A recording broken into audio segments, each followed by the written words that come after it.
Hello साथियों, स्वागत है आपके अपने YouTube channel tricky number 1 class में। मैं पाल प्रवीण लेकर आया हूं आपके लिए डेली करंट अफेयर से संबंधित टॉप 10 क्वेश्चन। साथियों, तो डेली करंट अफेयर से संबंधित क्लास मॉर्निंग में सुबह 6 बजे लाइव होती है, तो सभी लोग क्लास में लाइव जुड़े। साथियों, दैनिक समसामयिक सभी एग्जामों के लिए बहुत ही महत्वपूर्ण है और हमने जो क्वेश्चन है साथियों आपके लिए सेलेक्टेड और इम्पोर्टेंट लिए हैं जो एग्जाम में आने वाले ही है। तो सभी लोग जल्दी से क्लास में जुड़े और बढ़ते हैं आज के पहले क्वेश्चन के साथ। पहला क्वेश्चन है साथियों, निम्नलिखित में से किस देश ने जनवरी 2022 में अपनी राजधानी को नूर संतारा में बदलने का निर्णय लिया? तो सभी लोग साथियों इसका राइट आंसर करेंगे कि किस देश ने जनवरी 2022 में अपनी राजधानी नूर संतारा में बदलने का निर्णय लिया। राइट आंसर होगा साथियों ऑप्शन नंबर ए, इंडोनेशिया ने साथियों हाल ही में निर्णय लिया कि अपनी राजधानी को नू संतारा स्थापित करेगा। प्रेजेंट टाइम में राजधानी साथियों कौन सी है? जकार्ता राजधानी थी। कौन सी? जकार्ता। अब उन्होंने नू संतारा राजधानी बनाने का फैसला किया है। की पॉइंट साथियों, इंडोनेशिया ने अपनी राजधानी को जकार्ता से नू संतारा में बदलने का फैसला किया। नू संतारा बोर्निया द्वीप पर कालीमंतन के जंगल के भीतर एक स्थल है। किस द्वीप पर है साथियों? ये बोर्निया द्वीप। बोर्निया द्वीप पर कालीमंतन के जंगल है, जंगल भी आपका कालीमंतन, और वहां पर एक स्थल है जो यहाँ पर नू संतारा स्थित है। इसलिए इसे चुना गया क्योंकि यह इंडोनेशिया के भूगोल को दर्शाता है और अंतरराष्ट्रीय स्तर पर प्रतिष्ठित भी है। जकार्ता इंडोनेशिया का वाणिज्यिक और वित्तीय केंद्र बना रहेगा। जो जकार्ता जहां राजधानी थी साथियों, वहां वाणिज्य और वित्तीय केंद्र बना रहेगा और वहां की राजधानी नूसंतारा स्थापित हो जाएगी। यह भी अनुमान लगाया गया है कि जकार्ता 30 वर्षों में यानी 2050 तक डूब जाएगा। जो इंडोनेशिया है साथियों, ये डूब सकता है अगले 30 वर्षों तक। जकार्ता।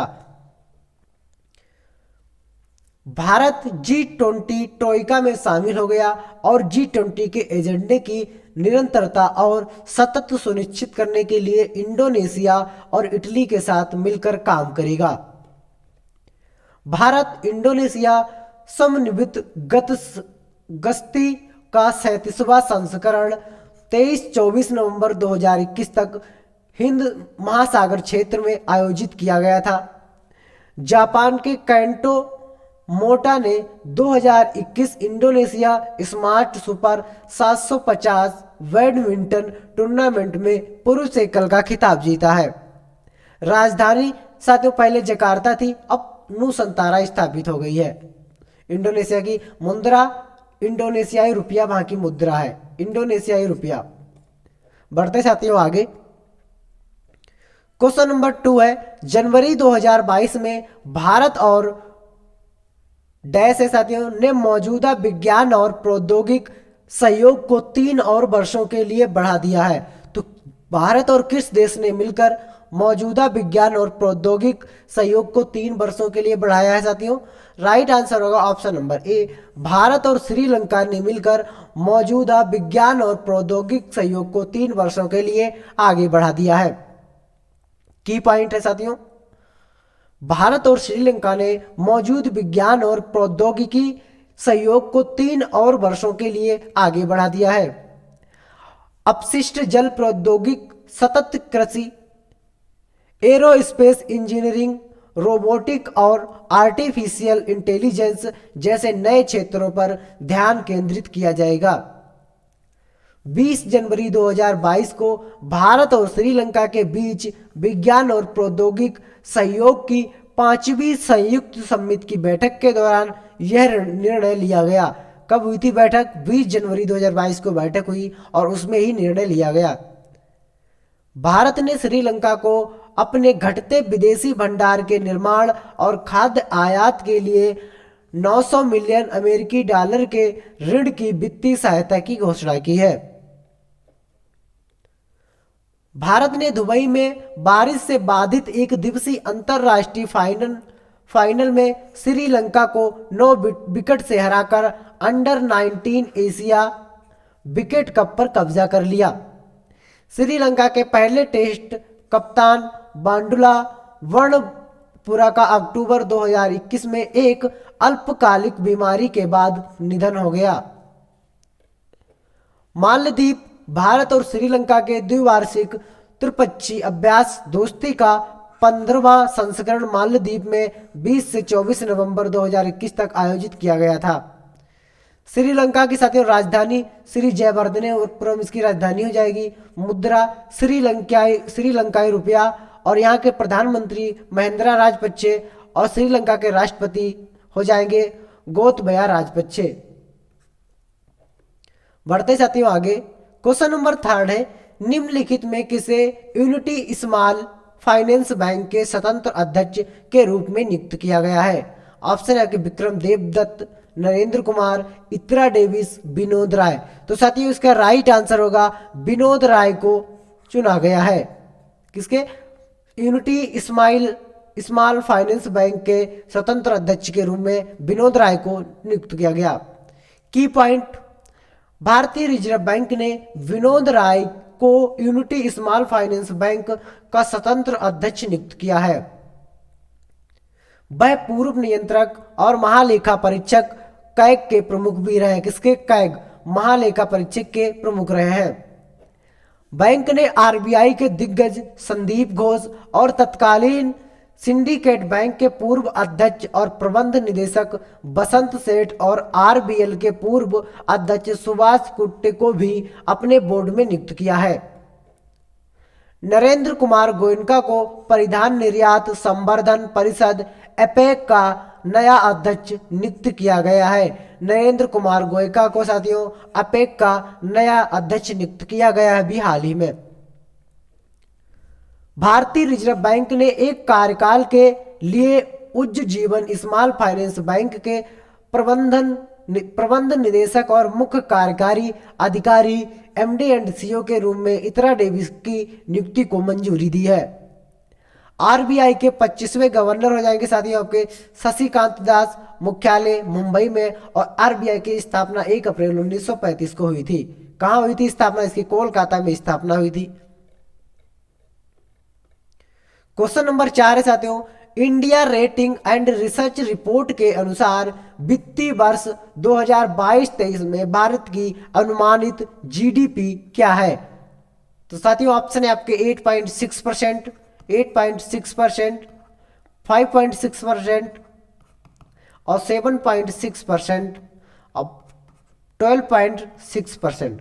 तो साथियों अनुमानित जीडीपी जो है इसका राइट आंसर होगा ऑप्शन नंबर सी वाला।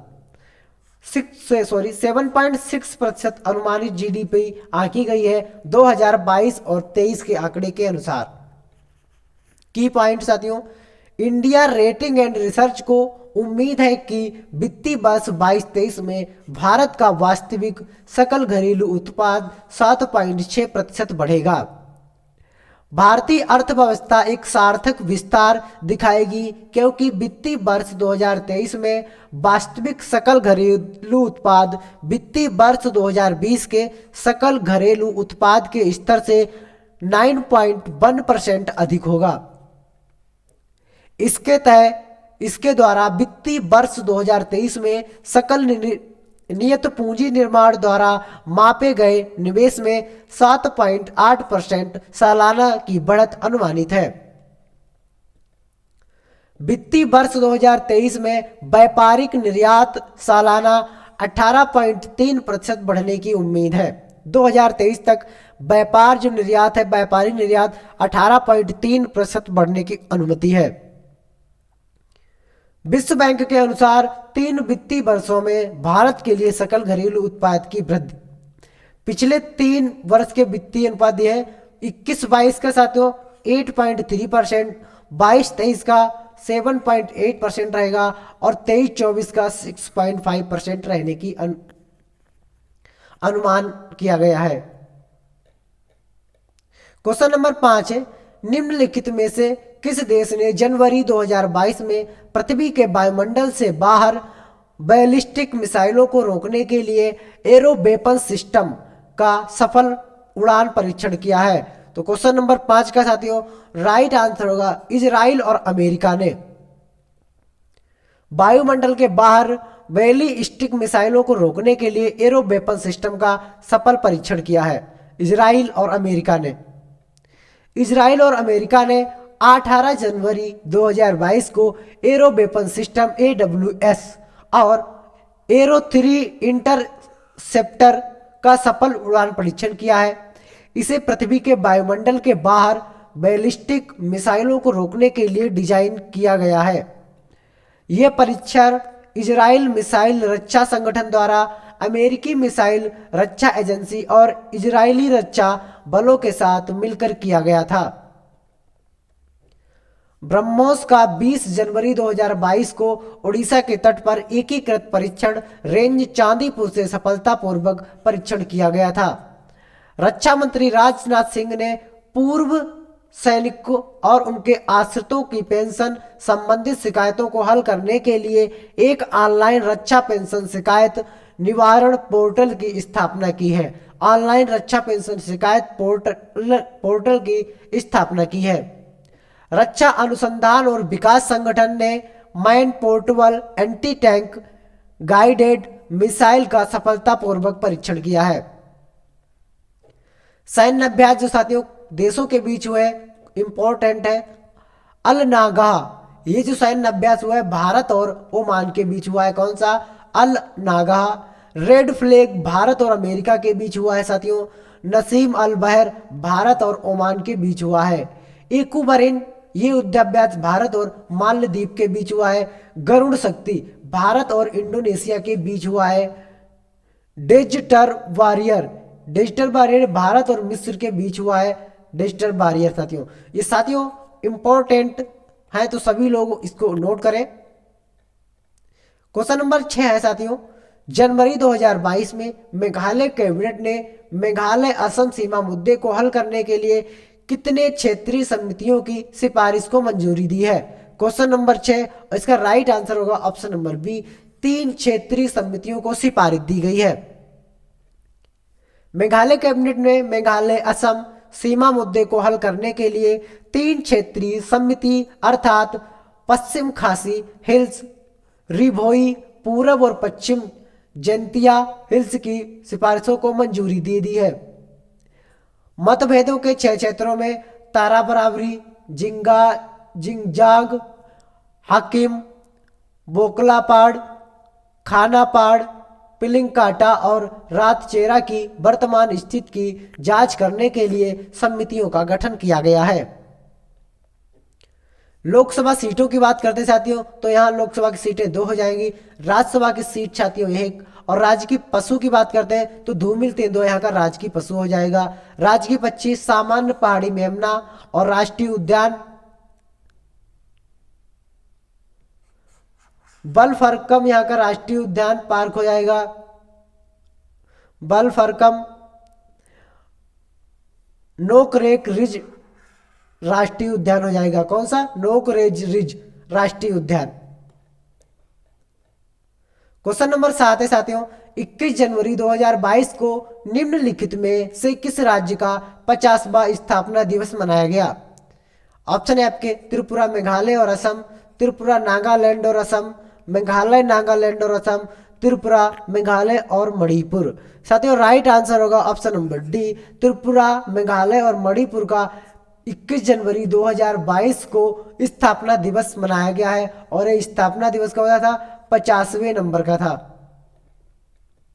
21 जनवरी 2022 को त्रिपुरा, मेघालय और मणिपुर का 50वां स्थापना दिवस मनाया गया। इसी दिन तीनों राज्यों को राज्य का दर्जा प्रदान करते हुए पूर्व पुनर्गठन अधिनियम 1971 लागू किया गया था। त्रिपुरा और मणिपुर जो पहले रियासतें थीं का अक्टूबर 1949 में भारतीय संघ में विलय कर दिया गया। मेघालय पहले असम का हिस्सा हुआ करता था। त्रिपुरा में लोकसभा सीटों की बात करते हैं तो 2 हो जाएंगी और राज्यसभा की 1 सीट राजकीय पशु फेयर्स लीफ मंकी, राजकीय पक्षी ग्रीन इंपीरियल पिजन यहाँ का हो जाएगा राजकीय पक्षी। मेघालय की सीटों की बात करते हैं तो यहाँ पर साथियों 2 लोकसभा सीट, 1 राज्यसभा सीट और धूमिल तेंदुआ यहाँ का राजकीय पशु, राजकीय पक्षी सामान्य पहाड़ी मेमना हो जाएगा। इसीलिए मणिपुर की बात करते हैं तो मणिपुर में भी 2 सीट और 1 सीट राज्यसभा की, राज्य पशु संघाई और राज्य पक्षी मिसेज हयूम का तीतर, कौन सा, मिसेज हयूम का तीतर यहाँ का राजकीय पक्षी हो जाएगा। क्वेश्चन नंबर 8 है साथियों, किस देश ने 2022 की पहली ब्रिक्स सिरेपा बैठक की अध्यक्षता की है? तो साथियों राइट आंसर होगा ऑप्शन नंबर बी, चीन देश ने ब्रिक्स सिरेपा बैठक की अध्यक्षता की है।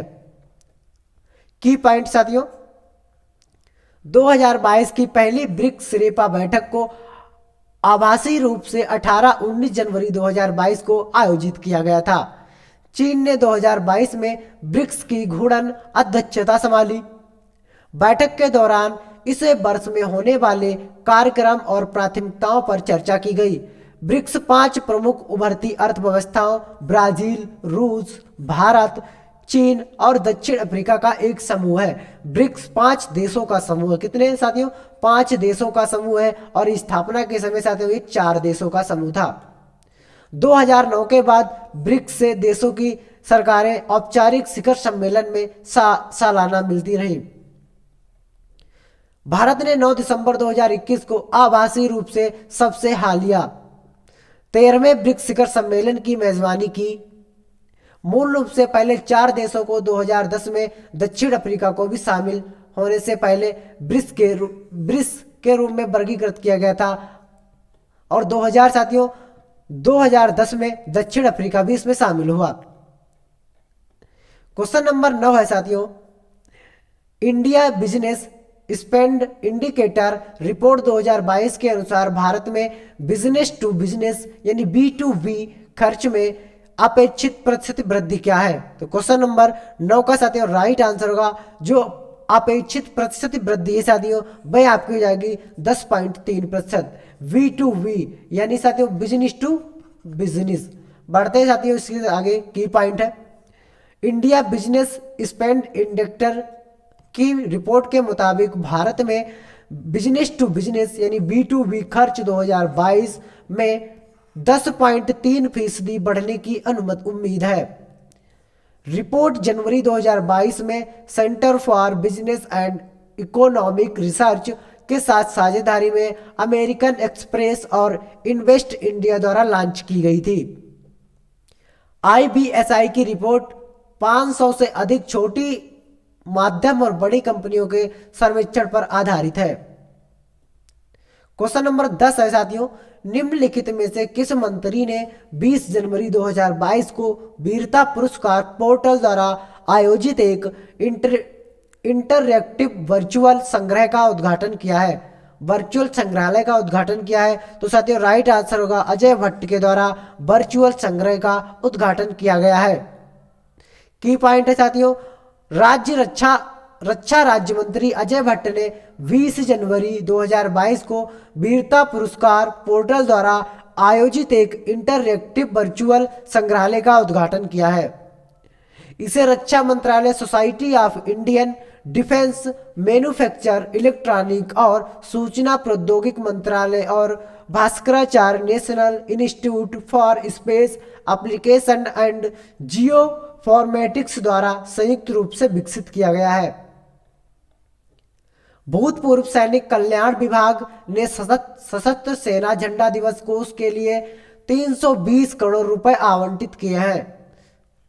सशस्त्र सेना झंडा दिवस कोष के लिए 320 करोड़ रुपए आवंटित किए हैं।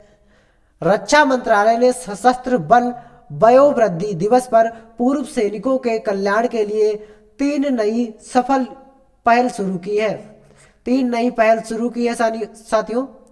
रक्षा मंत्री राजनाथ सिंह ने 1971 के युद्ध में भारत की जीत के लिए 50 साल पूरे होने के उपलक्ष्य में स्वर्ण विजय पर्व का उद्घाटन किया है। कौन से?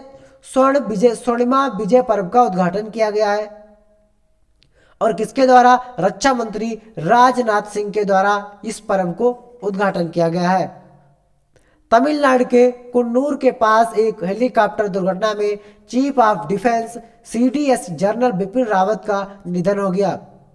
लेफ्टिनेंट जनरल मनोज कुमार मागो ने राष्ट्रीय रक्षा कॉलेज नई दिल्ली के कमांडेंट के रूप में पदभार ग्रहण किया। रक्षा मंत्री राजनाथ सिंह ने उदय महूरकर और चिरायु पंडित द्वारा लिखित Veer Savarkar the man who could have prevented partition नामक पुस्तक का विमोचन किया। साथियों, पिछली क्लास का रिवीजन देखते हैं।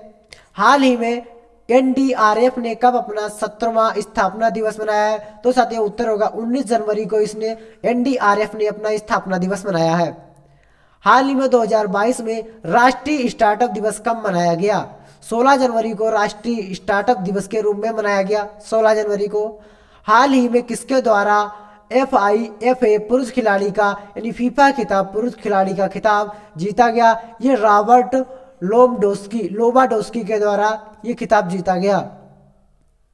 भारत में रूस द्वारा किसे अपना राजदूत नियुक्त किया गया है? भारत में रूस ने अपना राजदूत डेविस एलिपोव को नियुक्त किया है। डेनिस एलिपोव को नियुक्त किया है भारत में राजदूत के रूप में।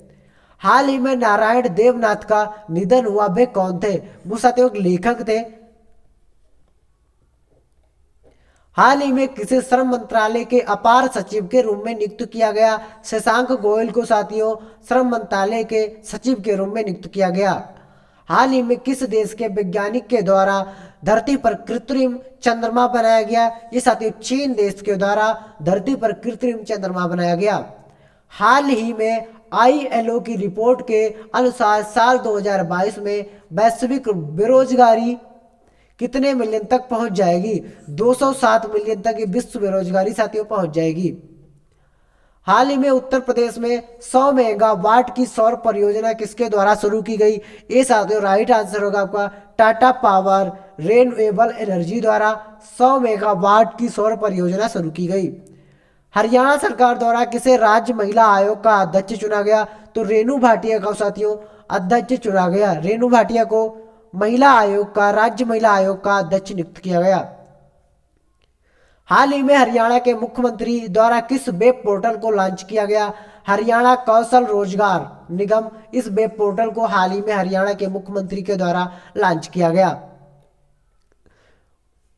मेरा पानी मेरी विरासत योजना किस राज्य से संबंधित है, जिसे हाल ही में शुरू किया गया? ये हरियाणा राज्य से संबंधित है और हरियाणा में साथियों इसको शुरू किया गया है। मेरा पानी मेरी विरासत योजना। हाल ही में साथ साथ अब और भी पास पहल को महिला सुरक्षा के लिए किसके द्वारा शुरू किया गया? हैदराबाद पुलिस के द्वारा साथियों साथ साथ अब और भी पास।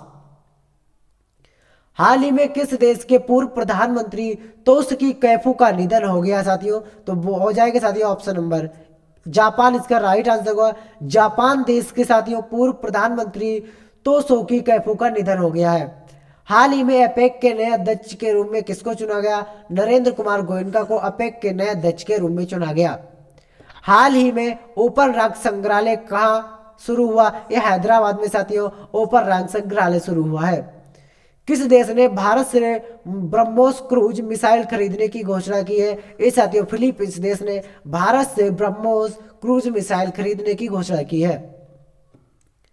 किस देश जिसने हाल ही में अपनी पहली राष्ट्रीय सुरक्षा नीति शुरू की है? ये साथियों पाकिस्तान हो जाएगा। पाकिस्तान ने अपनी पहली राष्ट्रीय सुरक्षा नीति शुरू की है।